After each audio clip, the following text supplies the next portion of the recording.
Okay. Yes. Hi, everybody. I'm Alexa Miller. I'm here from Wellesly College with a group of us who are really proud to be supporting our neighbors at the Rose. And by the way, we do have a museum. We're really proud to have a museum on campus, just like BC has a great museum and Tufts has a phenomenal gallery. Although we would all, be drooling to have a collection like this on our campus, and we can't compare.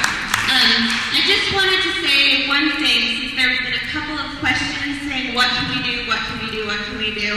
And Michael, I hope I'm not telling tales out of school here, but as somebody who works at an academic art museum, I have a message to the faculty, the Brandeis faculty in the room, especially those of you who are not in the art department. One thing you can do is use the museum.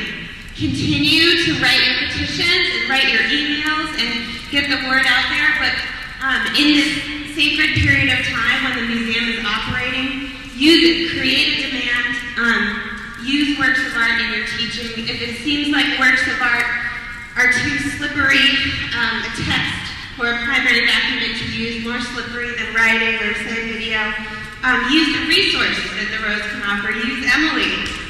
Use this incredible staff of 5 and communicate what happens. Communicate on behalf of how art changes the learning dynamic in your classroom, how it creates inquiry in your students, and how it changes your life. So, thank you.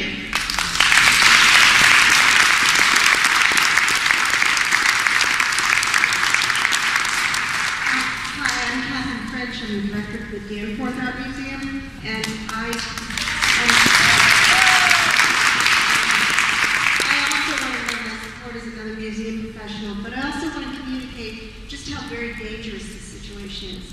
For every trustee who's ever come to me as the director of the museum and said, we've got a problem with the boiler, and some of this work you have in the collection must be worth some money. This is something that they're watching. And in spite of the firestorm, some of these same people on my board right now have said, well, it doesn't look like it's illegal. It looks like it's going to be. This is just so dangerous. It makes us so vulnerable.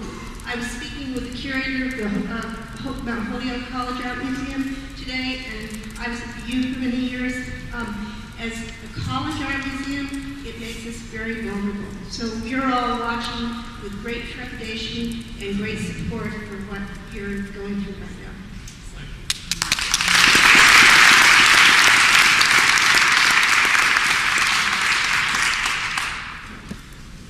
Hi, I'm Peter Kalb. I teach modern and contemporary art history here.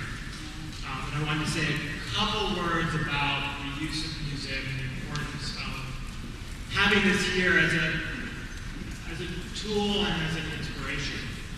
I became an art historian looking at Eva Hesse in the museum at the college that I went to. And I'll take at least 100 or so students through here this semester and do that every semester here. And students, individuals, art lovers, you become an art historian in front of art. It may sound stupid to say, but there's certainly discussion on campus now about how the collection may be tangential to academics. And there's discussion of a kind of false dichotomy of art and academics. Art is academics. Art is our culture, our intellectual legacy. And you become someone who studies and devotes their lives to that. With it, you become an artist with art. You also become a public intellectual in public. And again, that may seem somewhat obvious, but Brandeis is a place that, certainly when I got here, and I've only been here for 3 years, but when I got here, and the legacy that I knew of Brandeis was a place that cultivated public intellectuals, people who took their scholarship and their creativity, and they took that outside of their offices, and they took that outside of their homes, and they took it past their private collections, and they used it in public. And the two things there, art and being a public intellectual, meet in a museum. And this is the place where art becomes something, becomes a tool to further our own creativity, to further our own academic pursuits, but also to make the world a better place, to contribute.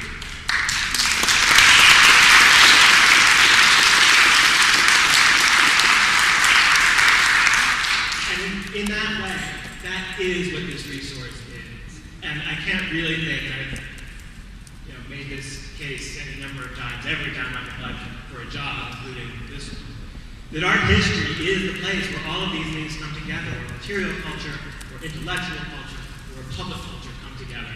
And when we're saving the roads, that's what we're saving. We're saving the heart and soul. We're saving the center of the mission of liberal arts education, what is great about great universities like ours.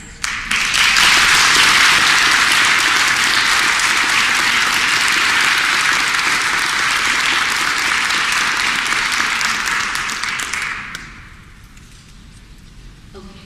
Hi, I got a doctorate here in the 70s and have felt toward Brandeis just great devotion, love, and gratitude. I feel now toward the administration intense rage and disgust and disbelief. But that's not why I'm going to say what I want to ask.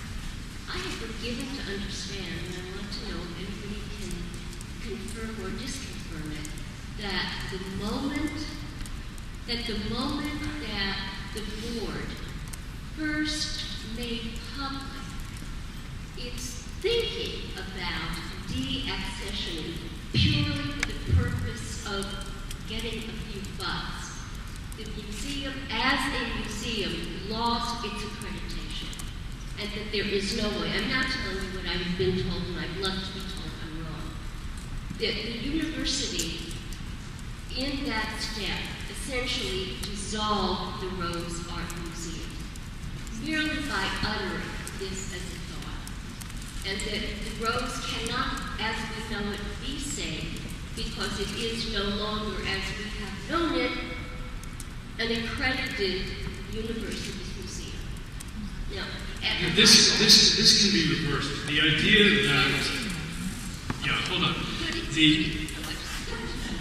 But let me say this. What you're talking about is not something technical. It's more something professional, moral, if you will.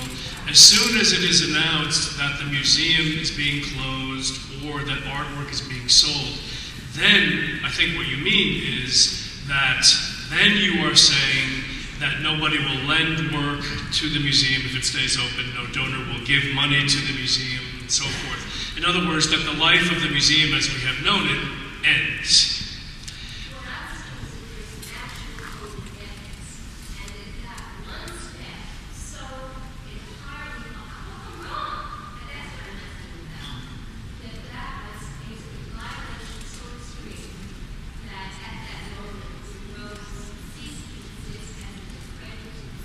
Well, I'm hopeful that it is regainable. I'm hopeful it is regainable. Was there? I'm sorry. One. Okay. Up here, Emily.